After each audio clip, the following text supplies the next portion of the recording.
Bismillahirrahmanirrahim. Assalamualaikum warahmatullahi wabarakatuh. Alhamdulillahi rabbil alamin. Alhamdulillahi rabbil alamin. Allahumma salli ala sayyidina Muhammadin wa ala alihi wa sahbihi ajma'in. Subhanaka la ilma lana illa ma 'allamtana innaka antal alimul hakim.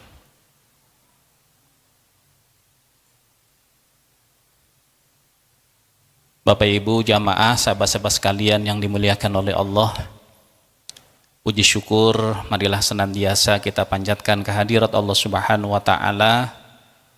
Allah senantiasa mengkaruniakan kenikmatan kepada kita, nikmat kita bisa melaksanakan amaliyah yang disukai oleh Allah, diantaranya melaksanakan sholat berjamaah, mengikuti kajian ilmu, iktikaf di masjid, silaturahim. Mudah-mudahan apapun yang kita lakukan ini menjadi amal soleh dan menjadi bekal kita untuk kembali menghadap Allah Subhanahu wa ta'ala. Amin, Allahumma amin. Salawat serta salam semoga senantiasa Allah limpah curahkan kepada junjungan kita Habibana wa Sayyidana Muhammadan sallallahu alaihi wasallam beserta keluarganya, para sahabatnya dan juga para pengikutnya. Mudah-mudahan termasuk kita semuanya. Bapak Ibu dan sahabat-sahabat sekalian, hari ini adalah bertepatan dengan 17 Agustus, bertepatan dengan milad bangsa kita yang ke berapa? 78. Apa hikmah yang bisa kita ambil? Karena berbicara tentang kajian ba'da asar di setiap hari Kamis, kajiannya adalah al-hikam. Kata al-hikam ya, itu jam'un min hikmatin, jamak dari kata hikmah. Siapa orang yang mendapatkan hikmah?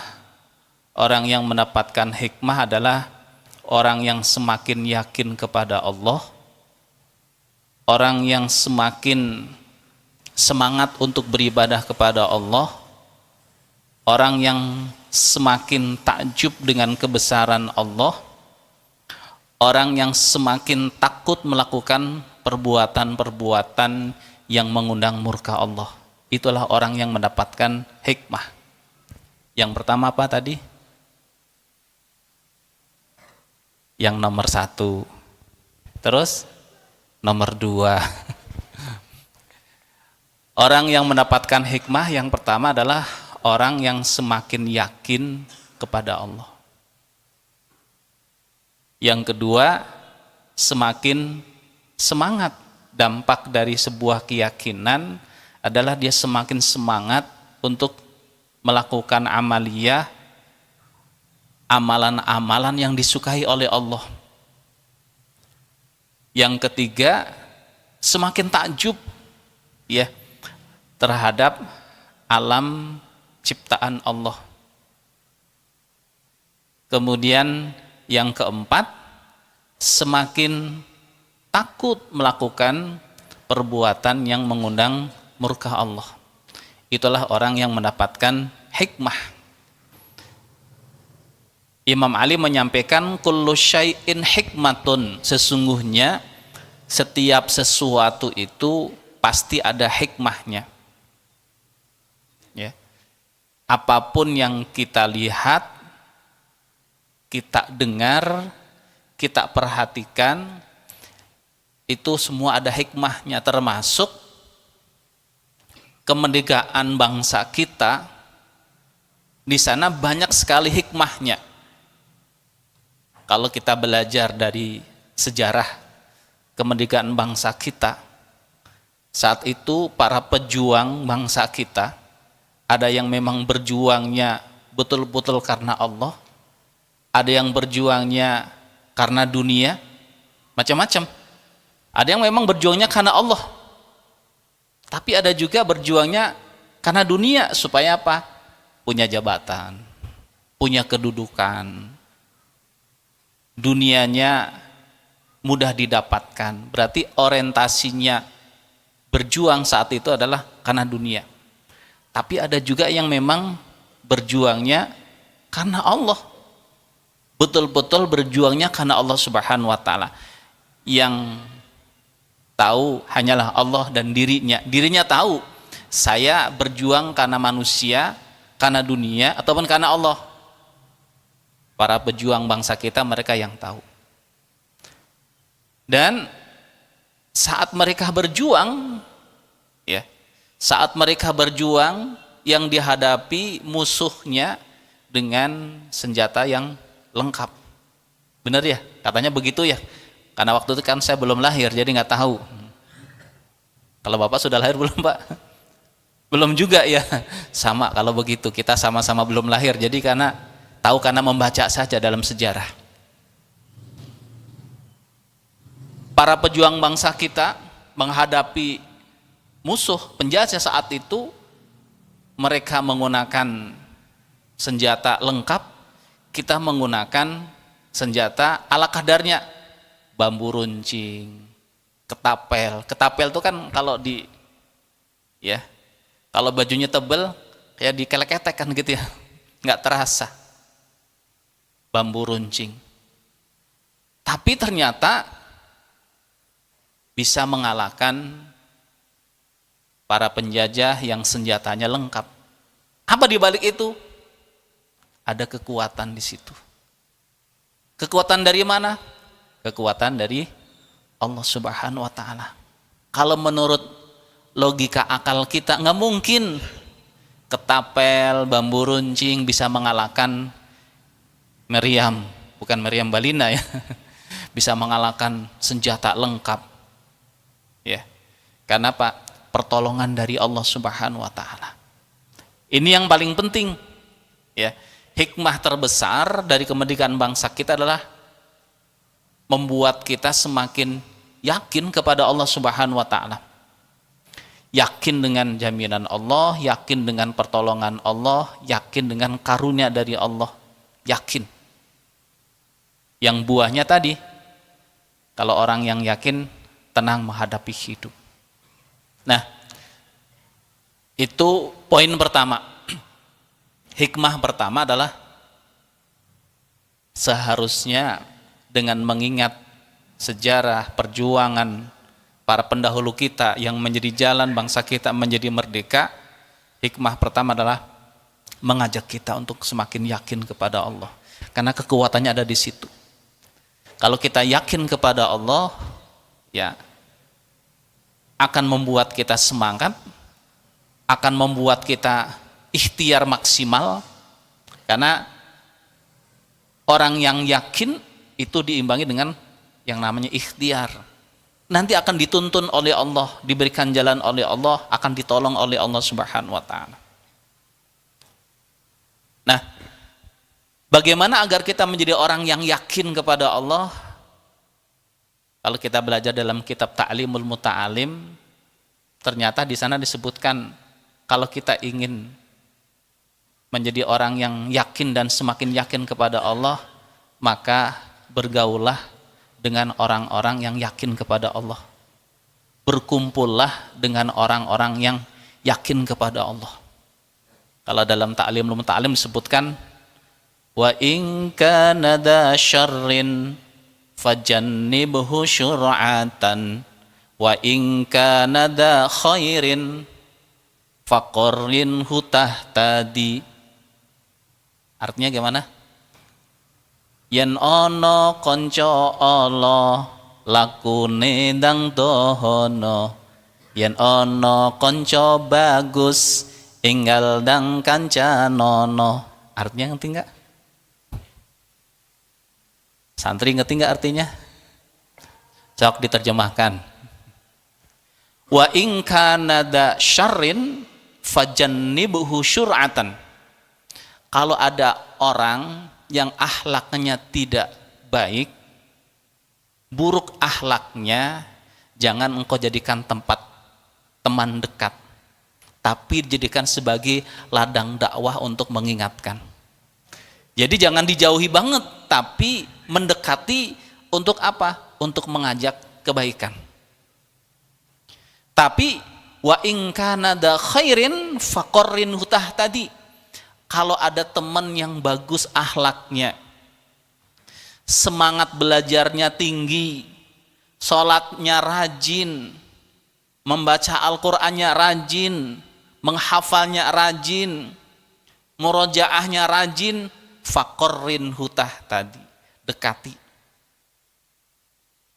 Kalau Imam Ali menyampaikan kalau kita bergaul dengan penjual minyak wangi, maka kita akan wangi. Kalau kita bergaul dengan tukang pandai besi, maka kita akan terbawa bau bakar. Karena bakar besi kan gitu. Dari asapnya saja sudah sampai ke baju kita. Efeknya apa? Bajunya menjadi bau. Walaupun kita tidak mengerjakan ataupun menjadi pandai besi, tapi tetap aja karena berada di lingkungan tersebut sehingga akan mudah terbawa baunya besi, asap dari besi yang dibakar. Kalau kita bergaul dengan penjual minyak wangi, ya, sesekali diolesan, ya, jadi bau harum. Kalau tidak dioleskan, ketika penjualnya itu membuka tutup, kemudian bau harumnya keluar, baju kita walaupun tidak langsung bersentuhan dengan minyak wangi, tapi harum juga sampai ke baju kita. Makanya wa in kana da syarrin fajannibhu sur'atan. Kalau ada orang yang akhlaknya tidak baik, maka jauhi dan mendekati dalam rangka mengajak untuk berbuat baik. Ya, kan ladang amal untuk kita untuk mengajak dia melakukan kebaikan. Tapi wa in kana da khairin faqarrin hutah tadi. Kalau ada teman yang tadi ibadahnya rajin, saum Senin Kemisnya rajin, belajarnya rajin, baca Al-Qur'annya rajin, murojaah rajin, semuanya rajin, faqarrin hutah tadi, jadikanlah teman dekat.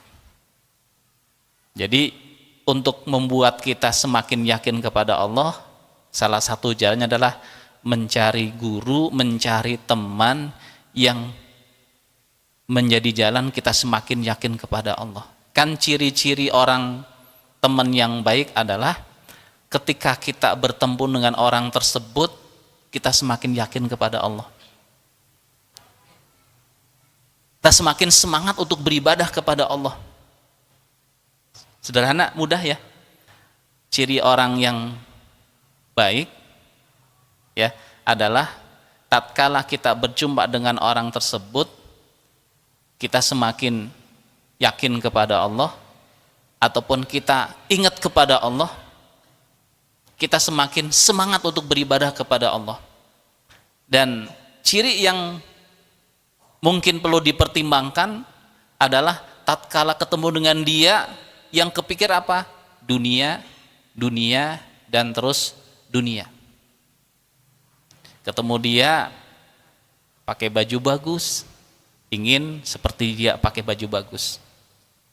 Ketemu dia sepatunya bagus, harganya mahal, pingin seperti dia. Ini jangan terlalu dekat, nanti ketularan penyakit hubbud dunya, terlalu cinta kepada dunia. Kan banyak begitu. Santri sama, udah nggak usah pakai barang yang terlalu mahal. Mahal pun relatif. Ada yang beli sepatu harganya 1 juta, murah, karena memang uangnya lebih dan kebutuhannya memang sepatu yang harganya segitu. Tapi ada juga yang cukup, mungkin hanya 200.000 sepatunya, sudah cukup, sudah. Jadi jangan memaksakan seperti teman kita yang sepatunya mahal, bajunya serba mahal, ya. Nanti kalau sepatunya hilang, mengganggu kehusuan sholat kita. Itu yang pertama. Jadi mencari teman, lingkungan yang membuat kita semakin yakin kepada Allah Subhanahu wa taala. Yang kedua adalah jangan jauh dari sumber ilmu. Kalau kita ingin menjadi orang yang merdeka, karena kita berbicara tentang kemerdekaan, ya, maka jangan jauh-jauh dari sumber ilmu. Artinya apa? Belajar, dan terus belajar. Ini yang di depan, Bapak PMK, ini luar biasa. Seusia beliau, tapi masih punya semangat untuk belajar. Duduk lama, itu bagi seusia Bapak, itu butuh perjuangan Pak ya. Benar itu. Kalau yang masih remaja, anak-anak SMK, SMP, ya, itu masih duduk lama pun masih kuat. Tapi ini yang sudah duduk lama sudah tidak nyaman, tidak kuat, tetap semangat untuk belajar. Harusnya ini juga menjadi pelajaran yang sangat berharga untuk kita, ya. Pelajaran yang sangat berharga untuk kita. Oh, ternyata, ya, saya harus banyak belajar nih dari orang tua kita, saudara kita, untuk tetap semangat untuk belajar.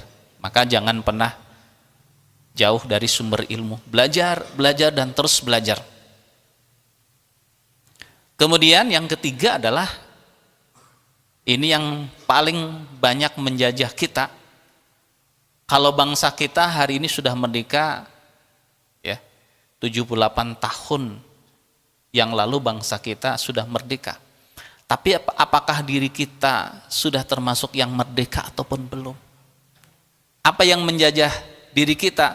Yang menjajah diri kita adalah nafsu. Tidak kelihatan. Kalau dulu, ya, yang menjajah bangsa kita musuh, dan musuhnya kelihatan, sehingga berhadapan langsung. Ini ada dalam diri kita, ya, ada dalam diri kita nafsu tersebut. Sehingga ini juga menjadi PR yang bagi kita, bagaimana kita tidak mengikuti hawa nafsu. Nafsu berkata begini, ya, ini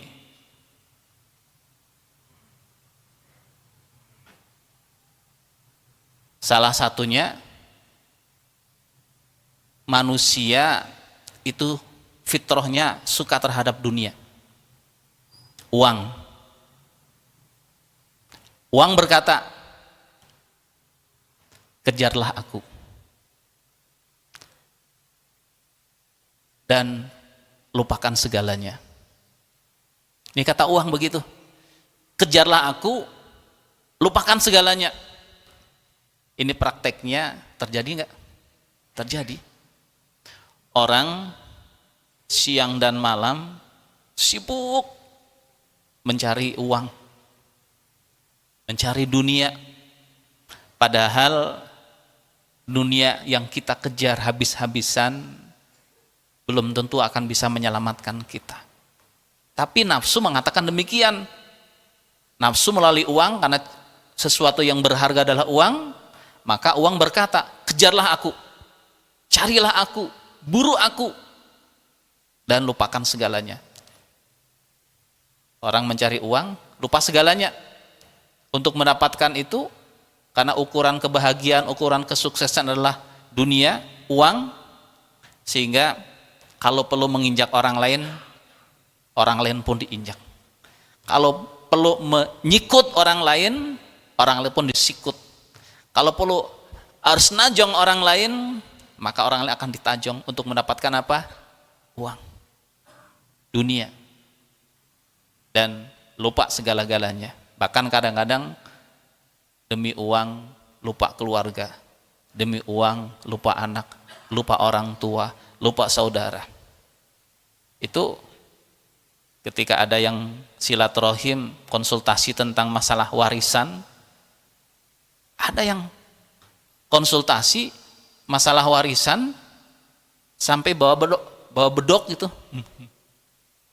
Bahkan ada juga yang gara-gara warisan sampai bertahun-tahun antara kakak dan adik itu tidak saling tegur sapa.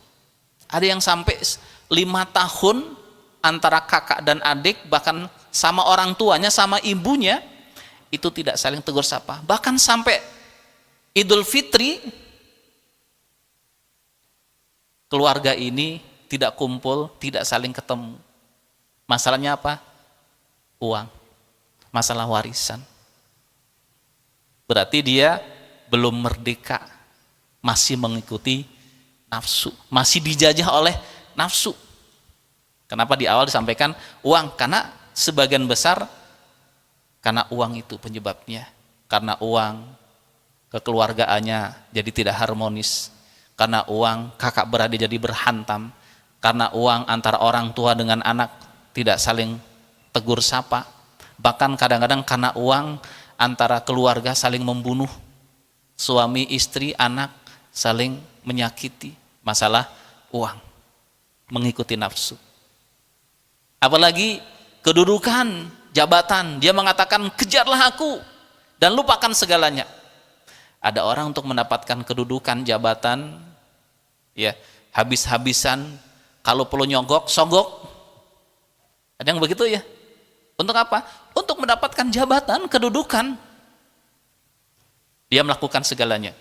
Makanya jabatan mengatakan, kejarlah aku, raihlah aku, dan lupakan segalanya. Gak peduli, yang penting jabatan didapatkan. Dan semuanya, ya, dunia, nafsu mengelincirkan kita untuk mengejar dunia dan melupakan yang lainnya.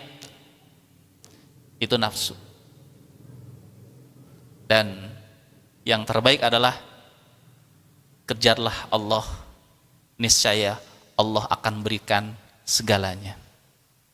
Kalau tadi nafsu mengatakan kejarlah aku, lupakan segalanya. Tapi kalau Allah, kejarlah Allah dan Allah akan berikan segalanya. Ini luar biasa. Kata-kata Imam Ali, ya, uang, dunia, jabatan, kedudukan itu dikejar habis-habisan sampai melupakan segalanya. Dan nasihat yang termahalnya adalah kejarlah Allah, niscaya Allah akan memberikan segala-galanya. Kalau dunia tidak akan memberikan segala-galanya, apakah dengan banyaknya dunia jadi bahagia? Bahagia tidak? Belum tentu. Banyak orang yang dunianya melimpah, tapi hidupnya tidak bahagia. Apakah dengan punya jabatan yang tinggi menjamin bahagia? Belum tentu. Apakah dengan punya rumah yang megah, hidupnya bahagia? Belum tentu. Apakah dengan punya kendaraan yang mewah, hidupnya bahagia? Belum tentu. Yang jelas bahagia adalah kalau kita dekat dengan Allah Subhanahu wa taala. Kita kejar Allah Subhanahu wa taala, maka kejarlah aku, ya. Allah dalam artian dekatlah kepada Allah, niscaya Allah akan memberikan segala-galanya. Nafsu kecenderungannya mengajak manusia untuk jauh dari Allah. Walaupun nafsu kan ada nafsu lawwamah, ya. Nafsu amarah. Sebagian mengatakan nafsu itu ada 3, tapi sebagian lama mengatakan nafsu itu ada sampai 7. Ya. Ada nafsu lawwamah, ada nafsul mutmainnah. Nafsul mutmainnah itu nafsu yang mengajak kita untuk dekat dengan Allah Subhanahu wa taala. Jadi apa itu nafsu? Nafsu adalah satu keinginan di mana seseorang itu akan bergerak untuk melakukan sesuatu, ya, yang diinginkannya. Itulah nafsu. Sehingga nafsu itu ada yang namanya nafsul amarah. Nafsul amarah adalah nafsu yang mendorong manusia kepada keburukan ataupun untuk melakukan perbuatan keburukan. Di antaranya apa? Al-bukhlu, bahil, kikir, pelit. Itu adalah dari nafsul amarah. Kikir, pelit, ya, koret, apalagi pedit, itu adalah nafsul. Nggak mau kan begitu? Nafsul amarah ini tidak mau kalau memiliki sesuatu dikasihkan ke orang lain. Padahal ketika Allah menitipkan harta yang melimpah kepada kita, sesungguhnya Allah sedang memilih kita untuk menjadi jalan rezeki bagi yang lain. Kan begitu? Tapi nafsu nggak mau. Enak saja, saya kerja capek-capek, harus dibagi-bagi, harus dikasihkan. Pasti nafsu berbicara begitu. Benar kan begitu ya? Rata-rata kan begitu. Sok nih, ketika kotak lewat, uang di dompet 100.000, 50.000, 20.000, 10.000, 5.000. Nafsu ingin yang mana? Yang dikeluarkan 5.000. Itu nafsu begitu memang. Ya. Terutama nafsul amarahan itu. Nafsul amarah mengajak manusia tadi melakukan sesuatu. Kalau nggak saya tidak sedekah nggak enak sama yang ada di sebelahnya. Itu udah. Berarti sedekahnya pun karena nggak enak dengan sebelahnya. Nafsul amarah. Ternyata uangnya 100, 50, 20, 10, 5.000, 2.000. Kotak lewat. Yang dikeluarkan yang mana? Nafsu berbicara apa? Yang 2.000 saja. Ternyata 2.000-nya ada dua. Yang satu lecet, yang satu masih bagus. 2.000 yang bagusnya. Kotak lewat, yang dikeluarkan yang mana? Yang lecet. Itulah nafsu seperti itu. Nafsul amarah. Apalagi al-hirsu. Jadi termasuk ciri orang yang nafsul amarah adalah al-hirsu. Apa hirsu? Tomak, rakus. Kecenderungan manusia adalah rakus. Ingin lagi, ingin lagi, ingin lagi. Kalau kita membeli sesuatu karena ingin, berbeda dengan kalau kita membeli sesuatu karena butuh. Sebagian besar kita membeli sesuatu karena apa? Karena ingin. Benar ya? Sudah punya handphone, handphonenya saat beli handphone yang paling bagus. Ternyata baru beli 1 bulan kemudian muncul lagi tipe handphone yang lebih bagus lagi. 1 bulan lagi muncul lagi tipe A, tipe B, tipe C. Handphone kita yang kemarin 3 bulan yang lalu adalah handphone yang tipe paling bagus, sekarang bukan terbagus lagi. Hanya apa? Pingin membeli. Baru dibeli, ternyata 2 hari kemudian muncullah handphone yang tipe baru lagi, pingin lagi, pingin lagi. Nah, ketika kita membeli karena keinginan, pasti tidak akan lama. Tapi kalau kita membeli karena kebutuhan, kondisional. Kenapa ganti handphone? Ya, karena handphone saya itu sudah tidak bisa menyimpan file. Kenapa? Karena kecil. Ya. Apanya namanya? RAM-nya, kalau itu kan datanya, internalnya kecil sehingga tidak bisa menyimpan banyak file. Bolehlah beli. Oh, ternyata memang saya memang harus menggunakan handphone yang besar. Ya, kalau begitu boleh beli lagi dengan yang lebih besar lagi. Kenapa? Kebutuhan. Tapi kalau sudah tercover hubungannya dengan kebutuhan tadi, ya tidak akan beli lagi walaupun ada teman yang bawa handphone yang bagus, kameranya canggih, ya. Pokoknya kalau difoto hasilnya lebih bagus daripada aslinya. Kita kan suka tertipu begitu ya. Oh, kalau beli handphone di sana promosinya adalah kameranya canggih, bahkan sampai disampaikan ini hasilnya akan lebih bagus daripada aslinya. Aslinya mohon maaf gelap, hitam maksudnya. Hasilnya bisa direkayasa jadi putih kan begitu. Ya. Yang rambutnya sudah mulai memutih, kalau difoto pakai handphone ini maka akan bisa menjadi hitam. Wah, kita pingin beli gitu, karena apa? Orientasinya adalah lebih dari yang sesungguhnya. Nah, itulah orang yang mengikuti nafsu lawamah, ya. Nafsu apa? Nafsu amarah. Ya, nafsu amarah. Apalagi al-jahlu. Kemudian al-hasadu. Hasad, dengki, iri. Orang yang dengki, orang yang iri kan orang yang apa SMS? Senang melihat orang lain susah, susah melihat orang lain senang. Itu orang yang mengikuti nafsu amarah. Kemudian apalagi al-jahlu. Jahil itu artinya bodoh. Tidak mau belajar.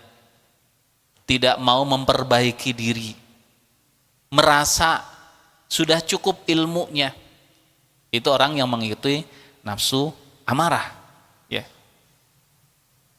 Nafsu yang kedua adalah nafsu yang namanya lawamah.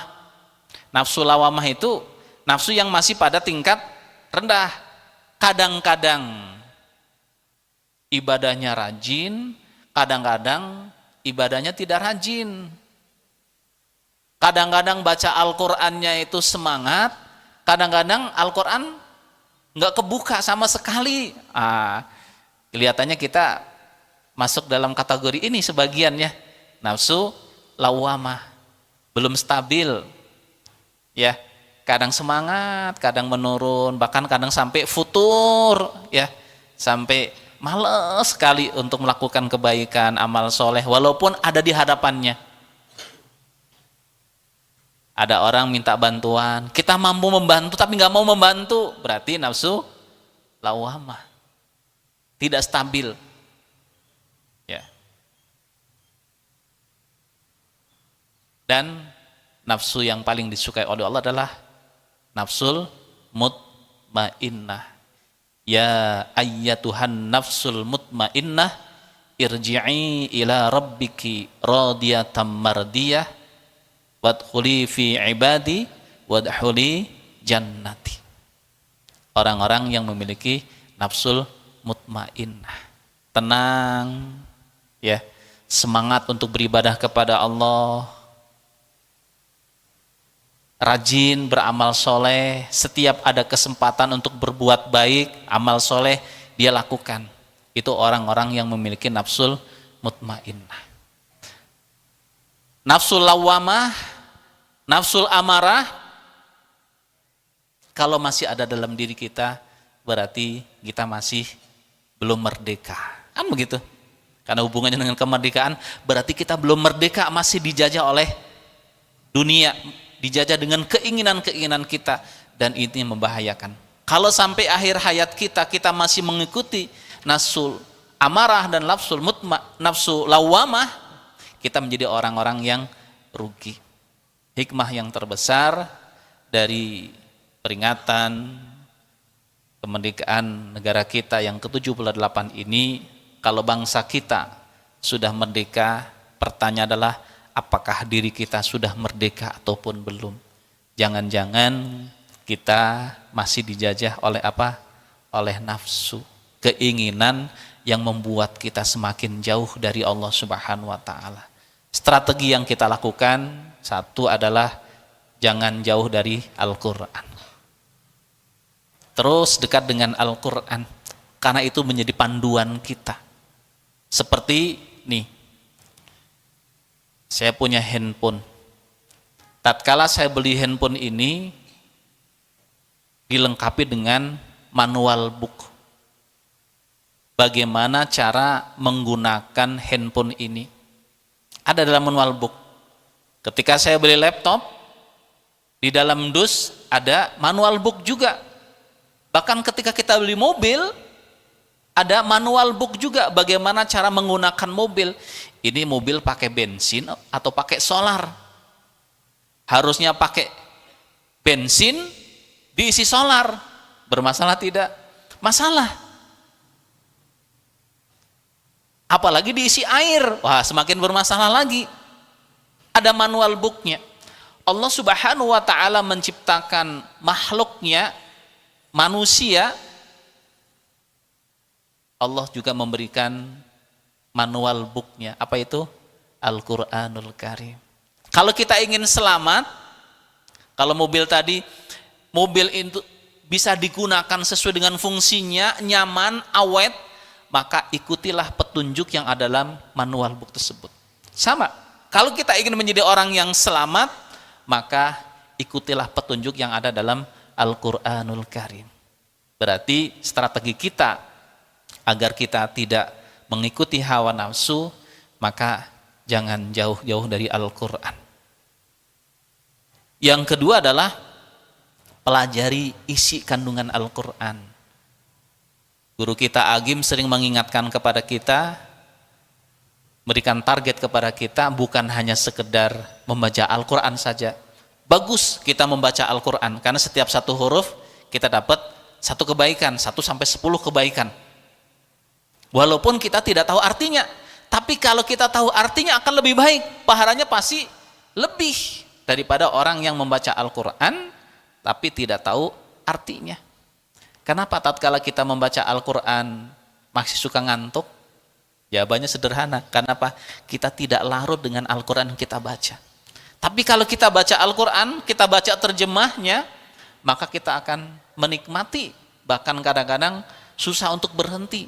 Kalau kita sekarang ingin segera berhenti kalau kita baca Quran, kan begitu. Tapi kalau kita larut, kita paham isi kandungan Al-Quran, maka tatkala kita membaca Al-Quran, kita ingin terus nambah lagi, dan terus nambah lagi. Jangan ya jauh-jauh dari Al-Quran, strateginya. Yang kedua adalah jangan jauh-jauh dari sumber ilmu, guru-guru kita, orang yang menjadikan ilmu bagi kita semuanya. Yang ketiga adalah jangan jauh-jauh dari teman-teman yang membuat kita semakin yakin kepada Allah, yang membuat kita semakin ingat kepada Allah, membuat kita semakin semangat untuk beribadah kepada Allah Subhanahu wa ta'ala. Mudah-mudahan hikmah kemerdekaan ini kita bisa petik dan bisa kita laksanakan dalam kehidupan kita sehari-hari. Bangsa kita sudah merdeka. Pertanyaan adalah apakah diri kita sudah merdeka ataupun belum. Merdeka dari yang menjajah diri kita, yaitu nafsul amarah, nafsul lawamah yang menjajah diri kita. Target kita adalah nafsul mutmainnah yang membuat kita semakin dekat dengan Allah Subhanahu wa ta'ala. Terima kasih, alhamdulillah sudah hampir 4:30. Terima kasih teman-teman yang baik. Mudah-mudahan kita semakin ditolong oleh Allah Subhanahu wa ta'ala, dibimbing oleh Allah, sehingga waktu demi waktu yang Allah berikan kepada kita membuat kita semakin semangat untuk memperbaiki diri, meningkatkan ibadah kita kepada Allah Subhanahu wa ta'ala. Amin, Allahumma amin.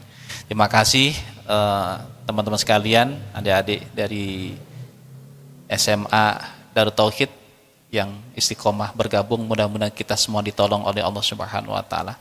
Terima kasih, mohon maaf, kita akhiri dengan membaca hamdalah dan doa kafaratul majlis. Alhamdulillahirabbil alamin.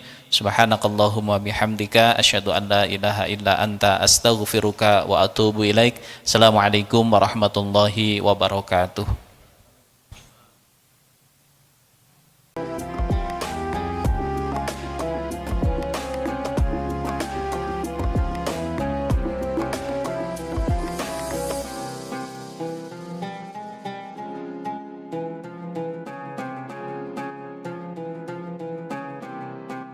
Jangan lupa, saya bilang sekalian, terus berlangganan di Darut Tauhid Official.